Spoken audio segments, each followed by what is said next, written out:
Right now, on To The Point, calling for a state of emergency in the insurance crisis. How do we get the insurers back in here so that people get relief immediately? Why Placer County wants the governor to do more. Parents and students rattled following more false school threats. It's very scary. What law enforcement is doing now. And later, another rate hike approved for PG&E customers. How much your bills could go up. Good evening. Thanks for ending your week with us on To The Point. I'm Becca Habiger. Alex Bell has the night off. A state of emergency when it comes to insurance. That's what Placer County leaders want Governor Newsom to declare. They sent him and the California Insurance Commissioner a letter this week saying too many people in Placer County are getting dropped by their homeowners and commercial insurance companies and struggle to afford a policy with the FAIR plan. That's California's bare bones, high cost insurer of last resort. Rose Gonzalez lives in the Whitney Ranch neighborhood of Rockland in Placer County. But she learned even a neighborhood like hers is not safe from California's insurance crisis. Her carrier, Kemper, sent Gonzalez a letter notifying her they were dropping her policy. It basically says that we were in a wildfire area. Gonzalez went from paying an annual premium of about $1,600 with Kemper to $1,900 now with Bamboo. But she knows people living in more rural parts of Placer County pay thousands of dollars more. It's truly a crisis. This week, Placer County supervisors voted unanimously to adopt a resolution sending a letter to Governor Newsom and California Insurance Commissioner Ricardo Lara, asking them and the legislature to take immediate emergency regulatory and legislative action to strengthen and stabilize California's marketplace for homeowners insurance. We just felt it was time to make a strong statement. The good news is Commissioner Lara and his Department of Insurance are in the process of taking action at the direction and with the support of Governor Newsom. A year ago, Lara announced his sustainable insurance strategy with a promise to have it implemented by the end of 2024. It includes expediting the rate approval process for insurance companies, allowing insurers to use forward-looking so-called catastrophe modeling when pricing their products, but only if they agree to write more policies in wildfire-prone areas, and shoring up solvency protections for the California FAIR plan.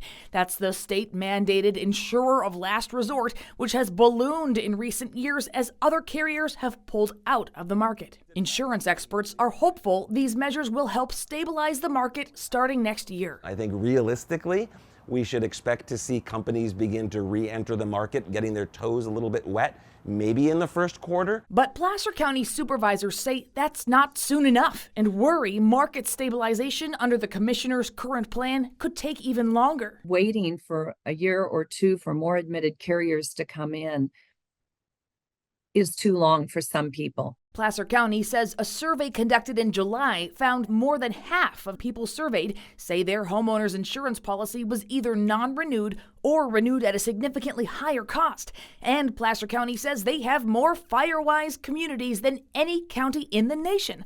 But as one survey respondent put it, doing the defensible space work makes you feel better, but doesn't result in any savings or protection from cancellation. That should change. Those sorts of investments need to be recognized by the insurers. In response to the supervisor's letter, the California Department of Insurance spokesperson said in a statement to ABC 10, in part, "We will continue to support Placer County and all California counties as we address this unprecedented insurance crisis together. By the end of this year, the department will have enacted multiple regulations, administrative actions, and held public meetings to transform the insurance landscape, leading to more companies writing policies across all areas of our state." In addition to Placer County, Shasta and San Bernardino counties have also passed resolutions calling for Newsom to declare a state of emergency. The governor's office tells ABC 10 in part they're actively overhauling the insurance system on an accelerated timeline, and we'll have more of the office's statement on abc10.com. And we want to hear from you. Please send us your questions about homeowners insurance crisis. Text the number you see on your screen or send us an email at tothepoint@abc10.com. For a second day in a row, threats of school shootings across Northern California and nationwide are leaving parents on edge and law enforcement scrambling to respond. At Intercom High School today, students sheltered in place after threats were made on social media. Sacramento police say a post on social media was shared with different school names on it. While no threats were found credible, there are more officers at all Natomas Unified home football games tonight. Several threats were also made in parts of San Joaquin County today. ABC 10's Gabriel Porras heard from parents and law enforcement in Modesto. Law enforcement and extra security on school campuses, not just something that people here in Modesto are seeing, but really people across the nation and across Northern California as law enforcement grapples with threats made to many different schools. It was a short day for Modesto High student Damian Jimenez. I couldn't be here. I had to go home. It's just not safe. Picked up by his mom before noon. We were just in class, and somebody had shown me an Instagram post of just like some disturbing comments. Comments threatening a school shooting. Modesto police deemed the threats not credible, saying the social media post originated out of Southern California. As soon as I received his text, I texted his teacher, and she told me that they were aware of it. So I just told her I'll be going picking him up. But Damian wasn't alone. Oh yeah, there was quite a bit of people that didn't end up showing up, and then it was just empty. Because of the concerns, there may have been a little bit of an impact to attendance today, given that it's also a Friday. Parents are uneasy, students are uneasy. That same uneasiness felt in Rockland, Sacramento, Fairfield, Stockton, and Patterson.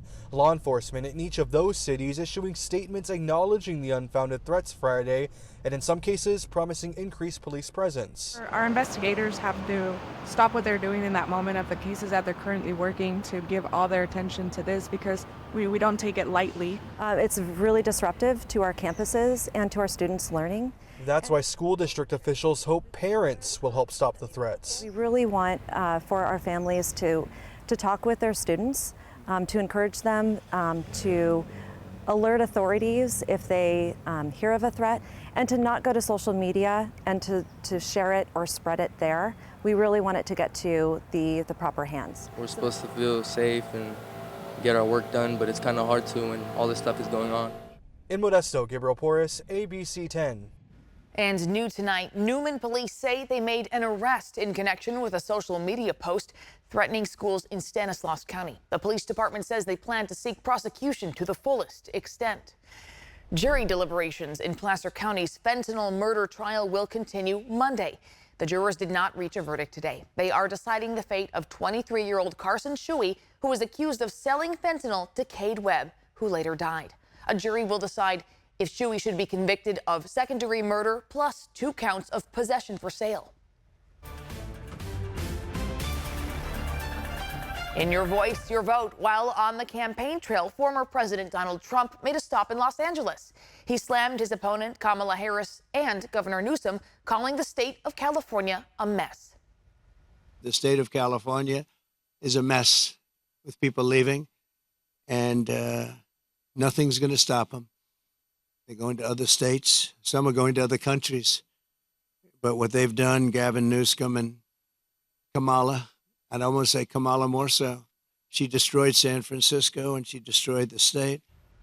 Trump went on to say San Francisco was a much better place 15 years ago. That would be in 2009 when Newsom was San Francisco's mayor and Harris was the district attorney. Both Harris and Trump have rallies tonight as they continue their push in battleground states. Trump in Nevada and Harris in Pennsylvania. Still ahead, another rate increase approved for PG&E. How much more customers could soon be paying? Tonight's game of the week is 12 Bridges at Casa Roble. We're seeing kickoff 86 degrees with halftime at 79, but big changes coming to the forecast. We'll talk more about that coming up. And later on the back roads, we head to Sonoma County to see how the love of art helped the Pottery movement grow.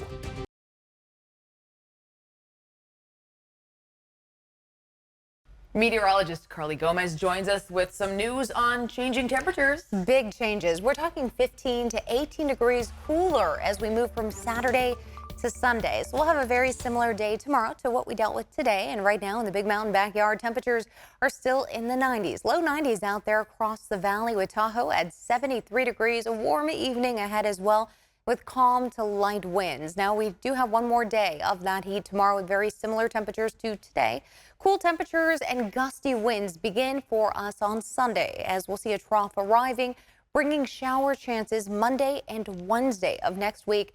Take a look as we start to see a big dip, that big trough here moving in. That could bring us about a 50-50 chance for showers on Monday. Very light chance, but at least cooler. Then as we move toward Wednesday, another more widespread chance to see showers in the forecast. Wind speeds, though, pick up for us starting Sunday. As that first trough arrives, 25-mile-per-hour wind gusts possible, with even up to 45-mile-per-hour gusts in the forecast potentially over that Sierra crest. And then finally, as we take a look here into our futurecast radar, we get some spotty areas where we may see some showers on Monday, but again, it is pretty spread out. The best chance looks to be over that Sierra crest into Nevada, and then check out Wednesday. More widespread where everyone does have a much better chance to see some showers Wednesday. Looking at our next few days, 91 down to mid 70s on Sunday, and then low 70s by Monday with a very slight chance there so far for those showers. Then check out the rest of the week. We'll be looking at temperatures in the upper 70s with a chance on Wednesday, better chance there with a weather impact day on Wednesday in the mid 70s. 80s and 90s return as we start kicking off fall. Carly, thank you so much. Next on To The Point, another rate increase approved for PG&E when our bills could go up. Plus, the debate over speeding on California's roads. What could be required in cars?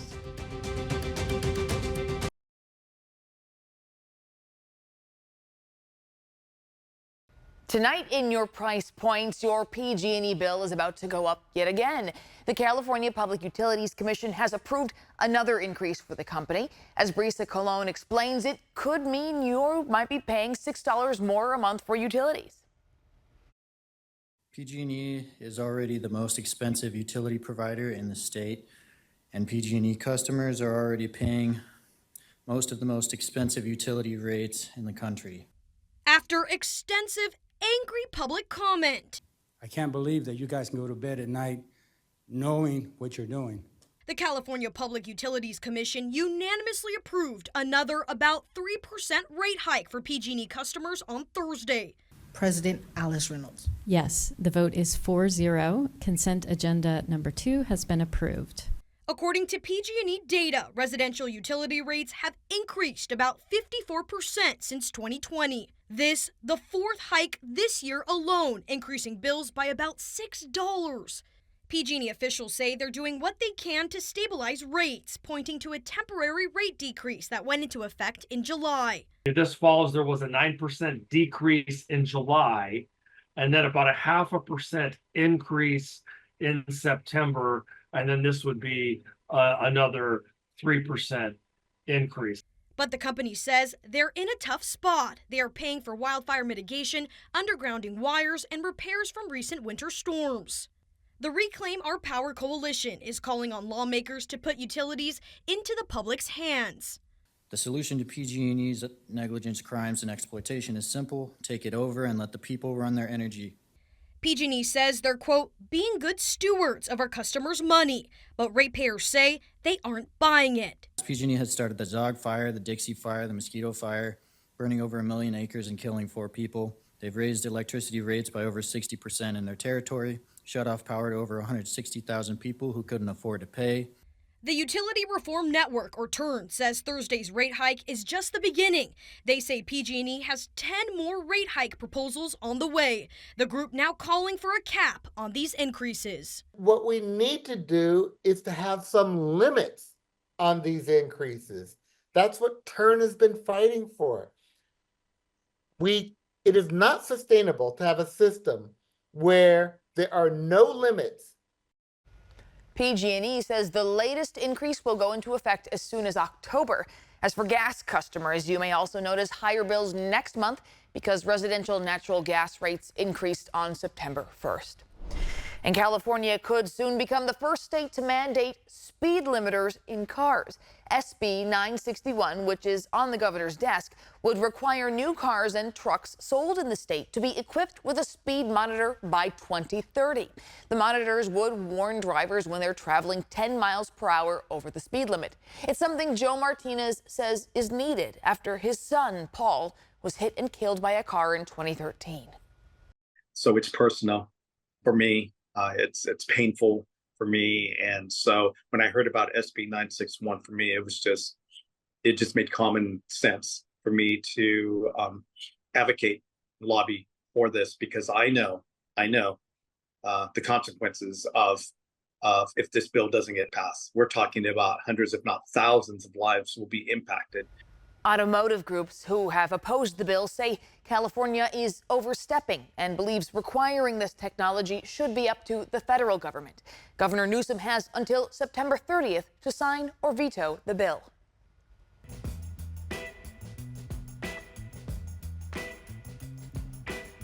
Well, buckle up. It's time to hit the back roads. Tonight, John Bartel takes us to Sonoma County to learn about the American Studio Pottery movement.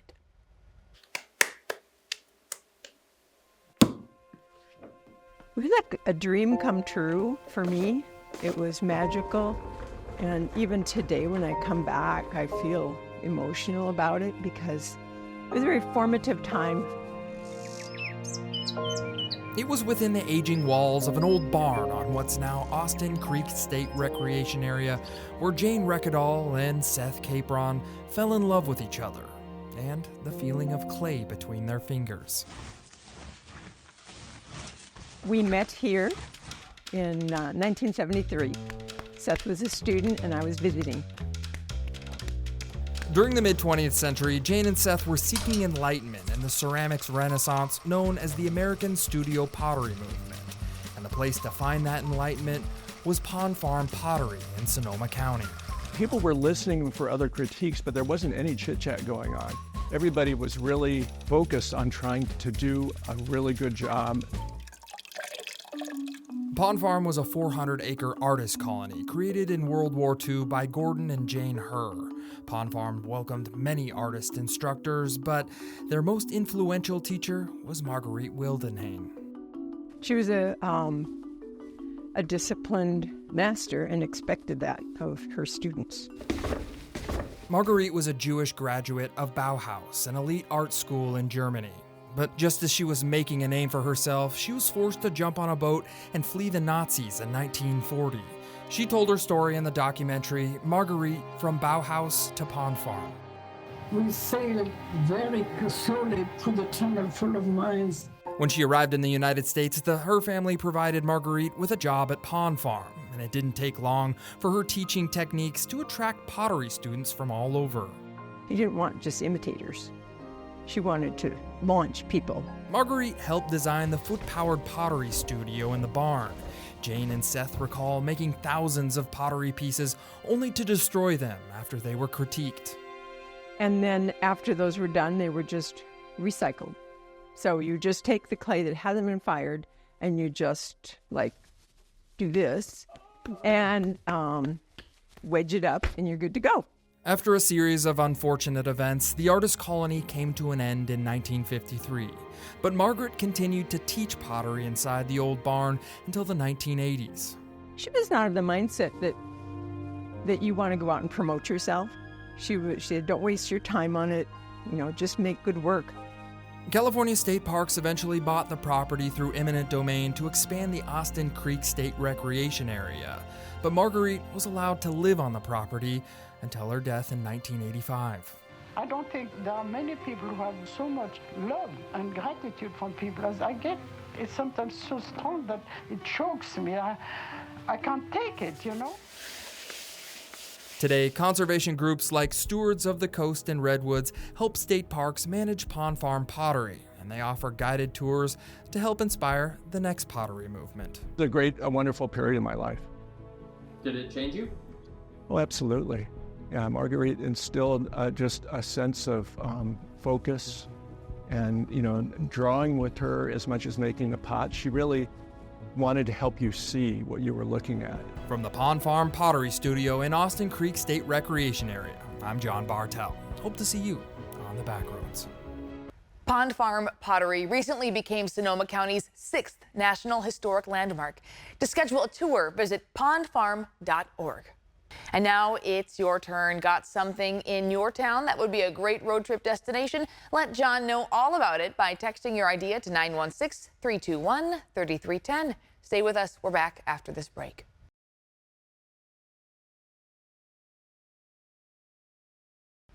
If you're looking for something to do this weekend, the Lodi Grape Festival is underway. It's happening at the fairgrounds through Sunday. Country star Joe Nichols is taking the stage tonight, and tomorrow, Smash Mouth will be performing. You can buy tickets online.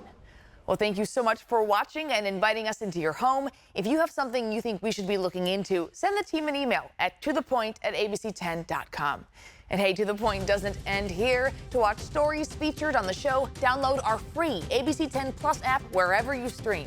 Have a great and safe weekend. See you next week.